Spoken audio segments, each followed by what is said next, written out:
భగవంతుడు విభూతి యోగంలో ఏం చెప్పాడు? నాయన మీరే కాదయ్యా బాబు, సకల జంతువులలో, పక్షులలో, సకల చరాచర జీవరాశులలో, చెట్టు చేమలలో అన్నిట్లో నేనున్నాను రా బాబు.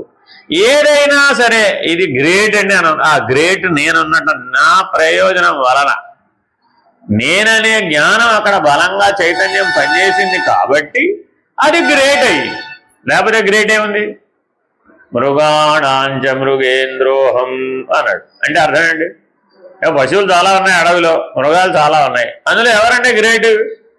సింహం. Line is the great. Y line is the great? అందులో నేనున్నాను రా నాయన. భగవంతుని యొక్క స్పర్శ అందులో ఒక పెసరంత ఎక్కువ ఉంది, ఒక పాలు ఎక్కువ ఉంది, అందువల్ల అది మృగేంద్రం.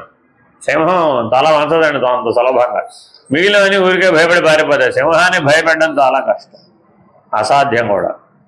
ఎందుకంటే దానికి భయం లేదంటే. ఎలా లేదు మరి దానికి? పరమాత్మ అనుగ్రహం.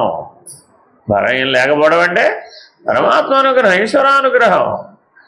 అలాగే వైనతే యస్య పక్షిణాం, పక్షులు ఎన్నో రకాల జాతులు ఉండవచ్చు, వాటన్నింటిలో గరుత్మంతుడు నా అంశరా బాబు, ప్రతి దాంట్లో నా అంశ. మరి మా సంగతి ఏమిటి మహాప్రభో?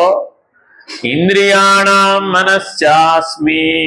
ఒరే బాబు, నీకు 5 25 ఇంద్రియాలు ఉన్నట్టు కనపడ్డప్పటికీ కర్మేంద్రియాలు నేనే, జ్ఞానేంద్రియాలు నేనే, ప్రాణేంద్రియాలు నేనే, విషయేంద్రియాలు నేనే, అంతరింద్రియాలు నేనే, ఇవన్నీ 5 25 నేనేరా బాబు.